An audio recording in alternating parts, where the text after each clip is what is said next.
Hi, my name is Elise, and I'm 33 years old. I work a corporate job and have been married to my husband, Luke, for 2 years. Luke, who is 3 years older than me, works in a similar field. We've been living with his parents in a two-family home since we got married, and trust me, the experience has been nothing short of eye-opening. Luke has an older brother, Cody, who is 6 years his senior. Before we tied the knot, Cody and his wife, Christy, were living with his parents. Christy is outspoken and competitive, which often led to heated arguments with her mother-in-law.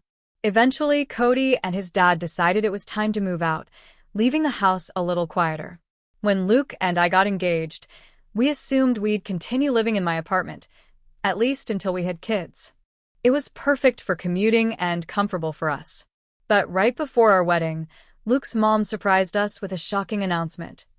After you're married, you'll live with us. This decision wasn't up for debate. Luke and I were caught off guard, but we decided to go along with it. After all, the house had a separate guest unit, which we thought would give us some privacy. But once we moved in, things didn't go as planned. Luke's mom started complaining about her health and handed all the housework to me. Despite working full-time, I found myself cleaning, cooking, and doing laundry for everyone. Luke helped where he could, but the workload was overwhelming. Then came the financial troubles. The guest house we were supposed to stay in needed major repairs. We agreed to cover the costs since it would be our living space. But after the renovations were done, Luke's mom insisted we also upgrade the main house. Her reasoning? You can't live in a nice guest house while we're stuck in this rundown place. On top of that, she demanded expensive new furniture and appliances. As if that weren't enough, we were also footing the bill for groceries, utilities, and even takeout meals. Luke's parents ordered takeout regularly and made us pay using a family card that Luke was forced to get.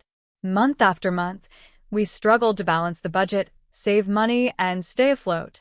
Despite trying to reason with his parents multiple times, things only got worse. Then one day, Luke's mom and Cody dropped another bombshell. We had to move out because Cody and Christy were moving back in. Cody had been laid off and needed a place to stay. Christy smugly added that, unlike me, she wasn't a disappointment because she had given them grandkids. Furious and fed up, Luke and I decided it was time to leave. We packed our belongings and scheduled movers while Luke's parents were out. By the time they realized we were gone, we had taken everything we paid for, furniture, appliances, and even the cars we had bought. When Cody confronted us, claiming we were stealing, Luke calmly reminded him that everything we took was ours. Our names were on the registration and receipts. After moving out, Luke and I accepted job offers at our company's Boston headquarters. We also secured a high-rise condo with help from my family. Meanwhile, Luke's parents and Cody were left scrambling. With Cody jobless and Christy returning to work to support their family, the once proud in-laws found themselves struggling to cover basic expenses. They even had to take on part-time jobs to make ends meet. Luke and I have since started a new chapter in Boston. Though the journey was difficult, we're finally free from the toxic dynamics of his family.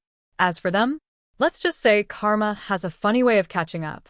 Sometimes, standing up for yourself is the only way to find peace. After all the chaos, moving to Boston felt like the start of a brand new life for Luke and me. The high-rise condo we rented had breathtaking views of the city, and for the first time in years, we felt like we could truly breathe. Luke's parents and Cody were no longer looming over us, and we could finally focus on building a future together. Luke opened up one evening as we admired the city lights. "You know," he began, "I should have stood up to my parents earlier. I was so used to following their wishes that I didn't see how much they were controlling us." I reassured him, "What matters is that we're free now. We made it through, and we're stronger for it." Luke revealed that he'd even emailed my parents to apologize for the tough situation they'd seen me in. My parents were touched and generously helped with the condo's down payment. Knowing my sister would inherit the family home, they saw this as their way of supporting us. It felt like everything was finally falling into place. Back at Luke's parents' house, things were unraveling quickly. Cody hadn't found a new job, and Christy had to return to work earlier than expected, leaving their twin babies with Luke's parents. With mounting debts, including the renovation loan we had been covering, the family's finances were stretched to the breaking point. The constant tension in the house led to frequent arguments. Neighbors reported hearing shouting matches regularly, and the once proud family became a source of gossip in the neighborhood. They even tried to reach out to Luke and me, but my dad had already blocked their numbers to ensure they couldn't disrupt our lives anymore. When Christy texted me asking for the furniture and appliances we'd taken, I simply replied, "Why?" and blocked her as well. Selling the items we didn't need helped us furnish our new place, and we were finally able to relax after years of financial and emotional strain. Luke and I also started thinking about our long-term goals. The condo in Boston was just the beginning. With our new positions at the corporate headquarters, we were on track to build a stable and happy future together. The experience taught Luke and me valuable lessons about boundaries and self-respect. While it hurt to be treated so poorly by his family, it also gave us the push we needed to prioritize our happiness and independence. As for Luke's parents and Cody, they're still grappling with the consequences of their actions. Without our financial support, they've had to make significant lifestyle changes, and their once comfortable lives are now a constant struggle. We've chosen to leave that chapter behind us. Our focus now is on creating a bright, peaceful future, and maybe even starting our own family someday. Sometimes, walking away is the best decision you can make. What goes around truly does come around, and in the end, we're living proof that choosing yourself is never the wrong choice. With each passing day, life in Boston felt more fulfilling. Luke and I found comfort in simple things, cooking meals together, exploring the city, and building a home that truly reflected us. For the first time in years, we didn't have to worry about anyone taking advantage of us. Luke thrived in his new role at the corporate headquarters, and I found myself excelling in mine. The stress of living with his parents had dulled our shine, but now, we were rediscovering our confidence and potential. One weekend, as we lounged on the balcony of our condo, Luke looked at me and said, "I can't believe we let them control so much of our lives." "Never again." I nodded. "It's behind us now. We're in charge of our future, and it feels incredible." Things continued to spiral for Luke's family. His parents, Cody and Christy, were now financially dependent on each other. Cody's job search wasn't going well, and Christy's salary barely covered their basic expenses. Luke's parents, who were used to living comfortably, were forced to take on part-time work just to keep up with their bills.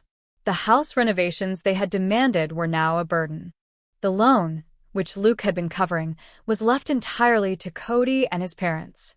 With no money to spare, they couldn't afford the upkeep, and their once pristine home started showing signs of neglect. Neighbors gossiped about the constant fights and crying children, and Luke's parents' reputation in the community deteriorated quickly. The family had always prided themselves on appearing successful, but now their struggles were on full display. We decided to cut all ties with Luke's family. It wasn't an easy decision, but it was necessary for our peace of mind. Even when they tried to guilt us into reconnecting, we held firm. Luke reminded me, they never cared about us when we needed help. Why should we sacrifice our happiness for them now? It was a powerful realization. We didn't owe them anything, and we weren't going to let them drag us back into their chaos. Life in Boston became everything we had dreamed of and more. We saved money, invested wisely, and even started thinking about starting a family. The freedom to make our own choices without interference was empowering, and it strengthened our relationship in ways we hadn't imagined. Looking back, I'm grateful for the experience, even though it was painful. It taught us resilience and reminded us of the importance of setting boundaries, even with family. Luke's family made their choices, and now they're living with the consequences. Meanwhile, we've chosen happiness, independence, and a future filled with possibilities. If there's one lesson I've learned, it's this: never let anyone guilt you into sacrificing your own well-being for their benefit. Sometimes, walking away is the most loving thing you can do, for yourself and for your future. And as Luke likes to say with a smile, if they hadn't kicked us out, we'd never have found our way to the life we're living now. What goes around truly does come around, and for us, it came around in the best way possible. Peace and prosperity. As time went on, Luke and I built a life filled with joy and stability.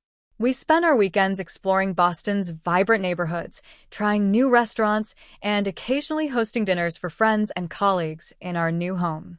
The high-rise condo quickly became a sanctuary, a symbol of everything we had worked hard to achieve. From the floor-to-ceiling windows, we could see the city bustling below us, a constant reminder of how far we had come. Luke's parents and Cody occasionally tried to reach out, but we kept our boundaries firm.